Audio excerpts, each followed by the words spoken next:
This is going to be a super short video, but just a couple things that I wanted to throw out there.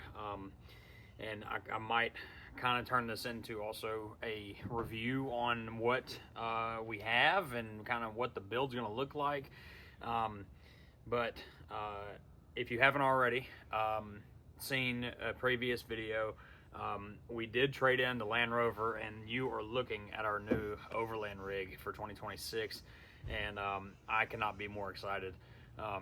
On a super real note, you know, I think that there's a lot of people that they try to do content creation, they try to get on social media and catch some attention.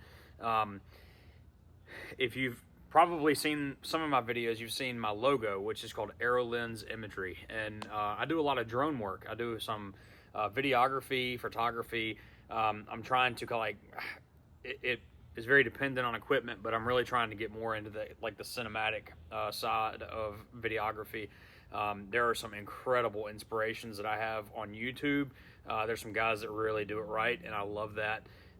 But this is genuinely the route that I was wanting to take. A little backstory: about 6 months ago, I started up my own business after working for other people, and I didn't have time to really pursue the things that I enjoyed doing, and so I decided to start my own deal, and it's been great. It's been wonderful. I've kind of had a wide variety of industries that I've done some video work for, some marketing stuff, and pictures, photos, video, aerial stuff, everything.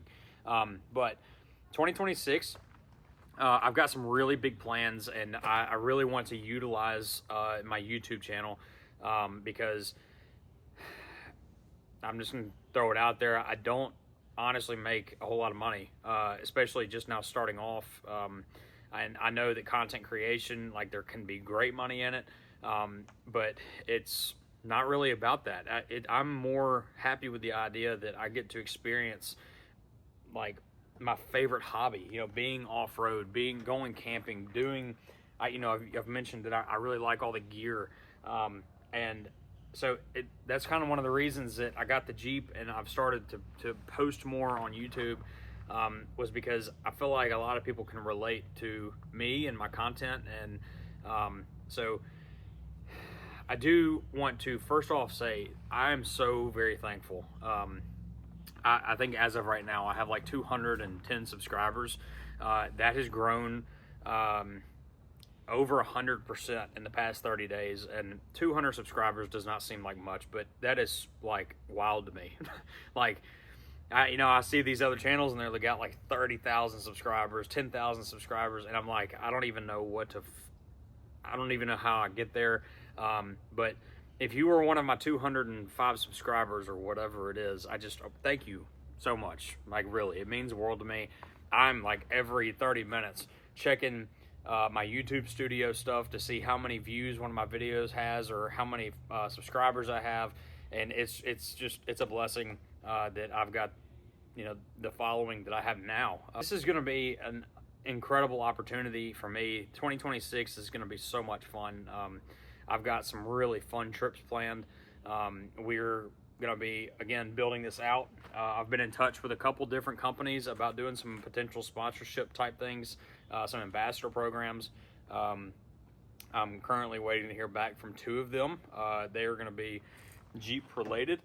It doesn't take much, but if you subscribe to me, I will be, if you go back and look at any of my videos, if somebody leaves a comment, I like the comment and I go and I respond to the comment, because I want the people that follow me to understand that I'm engaging back with them. I want them to know that I read their comments. And so anyway, I just kind of wanted to start this video with that.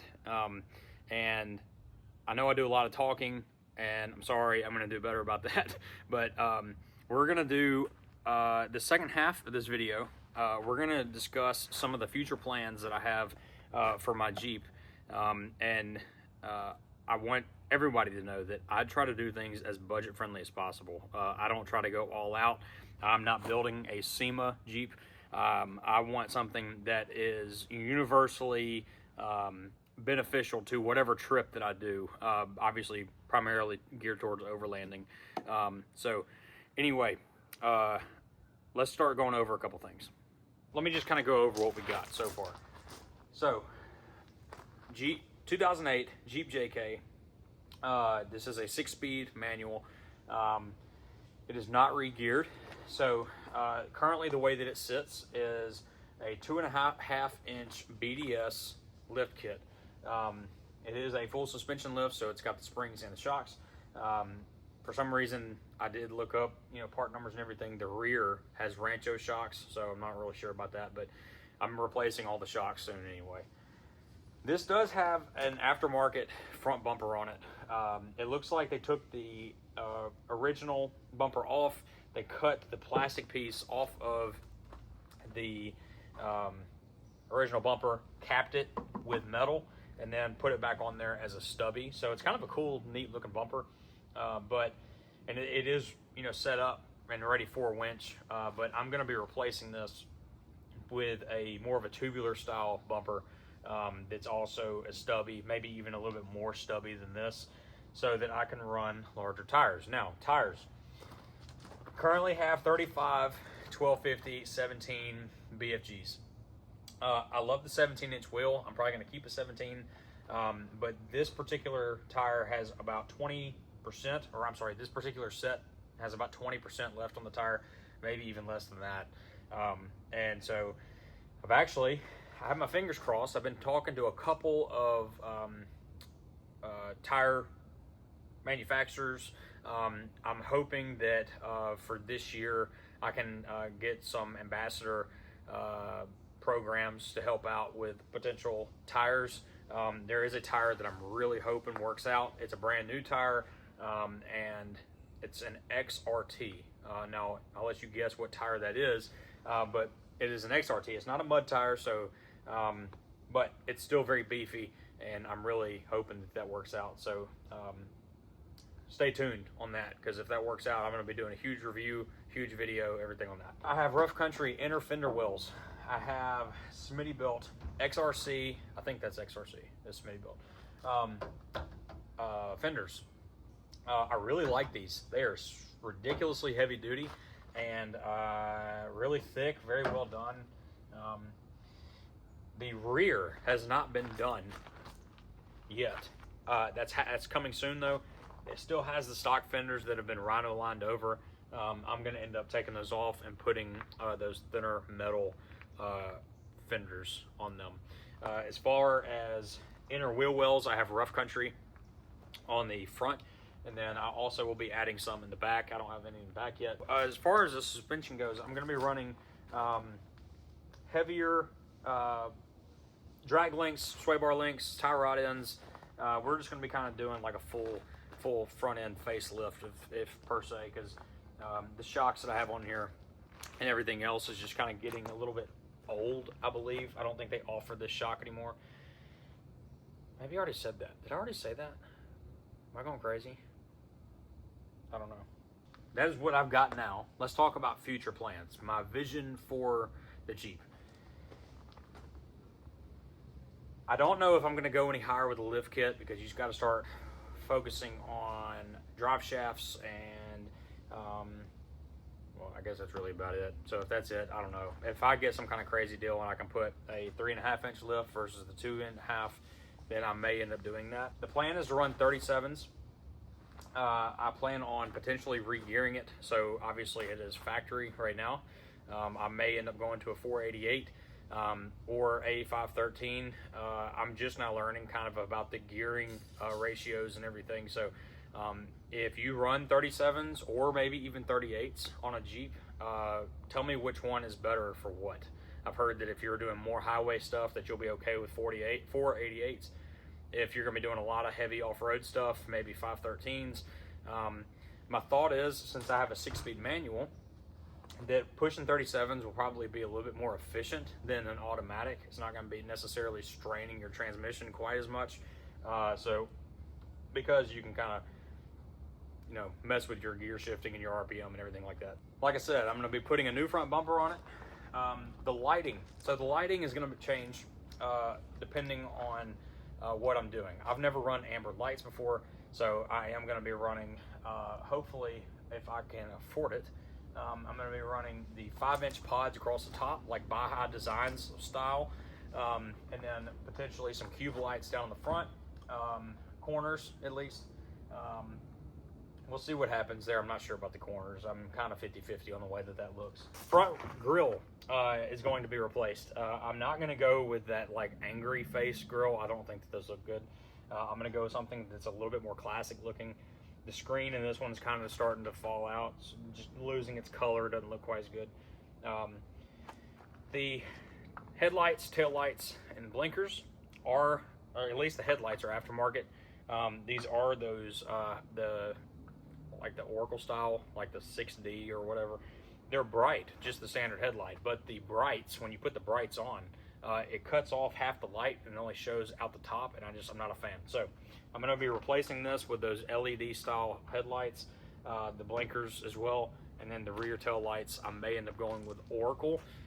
There's a couple other companies I'm looking at right now as far as tail lights go that offer something a little bit more custom, so we will see. I would like y'all's opinion of what you think is the best winch to run. I have run a ton of them. I've had open road winches, I've had Smitty built winches, I've had what's the Harbor Freight brand, whatever the Harbor Freight brand is, I've had those. I've had X-Bull winches. We just not long ago put an X-Bull winch on my dad's Gladiator. We need to do a video on that soon too. I think y'all would really like that. He's got a fully built Overland Gladiator. So I've tried all these winches. I don't know which one I should put on the Jeep. Obviously, I'm probably going to go with a synthetic rope. I think everybody's kind of retired the wire, the cable. So that'll be gone. I'm going to be running a Smitty built roof rack. It is a full roof rack. So it will cover the entire top of the car, and I will be running my Nature Nest rooftop tent, my San Hema awnings and shower, and I will potentially be putting a box on the front half, so in front of the rooftop tent, depending on how the room that I have. Here's a question that I've got, another question, full of questions. If you run a rooftop tent on top of your Jeep, what do you recommend for, one, what rack do you have for your rooftop tent for your Jeep? Two, everybody likes to take the top off of the Jeep in the summertime. So if you are running a rooftop tent, do you remove the rack and the rooftop tent and then your top, or do you remove all of it in one go? And I've seen people, like kind of put it on a hoist, like up in the ceiling of their garage or set it aside somewhere on a stand, however that works. So if you do that, let me know what you do, because I'm curious. I'm interested to know how that works. It might change what I'm looking to do with the top. So as of right now, I want to do the full Smitty built rack, and then I'll be putting my rooftop tent and everything on top of that, and then the box. So, and then on the sides, this is an eBay special thing. The rear windows for your top. They have the fold down, so it actually will mount off of the side of your roof rack, and then it hangs down on the back of your window, and then it's a molly panel that will fold down into a table, which I think is like the coolest thing ever. So I do think I will end up going with one or two of those. On my back tire swing out, I'm also going to run a sort of tire carrier on it. I'm sorry, a molly panel for my tire, so I can run Rotopacks, different cans. I'm going to carry a diesel and a gas, obviously, maybe 5 gallons of each. I'm not sure yet. What else? That's kind of, I think that kind of covers the exterior. I'm going to end up doing a full interior build as well, starting from front to back, just to be very brief. I'm going to end up doing a front, so both front seats are going to get replaced with racing seats. I'm not sure if I'm going to go with Brom or if I'm going to go with PRP. I'm going to do a 60% rear seat delete in the back seat. And wherever that 60% is will be kind of like my little spot to put luggage or baggage or whatever. And then continuing to go back, I will have a water system, onboard water system, probably using Dometic. That's a cool video that I'll end up doing. I've kind of learned from a few of my other friends how they do it, but it's basically just an Amazon water pump, wherever your water source is, and then a hose will go to wherever you would like. If you would like it to go to a dispenser for a sink that goes off of your slide in the very back, you can. If you would like a hose that you can put through a grommet out the side of your Jeep, and then you have a shower on the outside wherever your outdoor shower would be, there's that option. But we'll see. That shower system, the water system is going to be pretty neat. And then I'm probably just in the trunk going to run a box system that's got my fridge slide on it with a cutting board underneath. There's a couple of budget-friendly options for that. I believe there are somewhere around like $350, $400 for a pre-built, just set in kind of kitchen system. So above that, I'm actually going to run the Molly panel rack. It's another eBay special, but it's just something that I find super useful. So all in all, I've got so much work that I want to do on this thing, and I'm very excited about it. And if you have any recommendations of something that I can do that might be different on the Jeep, if there is something that you would recommend me have, as far as gear ratios, or I don't even know, a rack system, I don't know, anything that can make my life simpler with the Jeep, please let me know. But going back to the first of the video, I'm super grateful for the people that subscribe to me. If you don't already, please, maybe here, go like and subscribe. If you can like my videos and subscribe to my videos, you are significantly helping me out. I'm kind of borderline pushing my personal business into this genre of hobby. So doing film work, doing photography and videography is something that I have a passion for, and I want to be able to enjoy my hobby and work at the same time. So I feel very fortunate, and I'm very lucky, and I get to that point with your help. And y'all have been awesome so far. So I'm super grateful, and I'm really looking forward to 2026. But follow along for the build, and y'all stay tuned. We'll see y'all soon. Peace.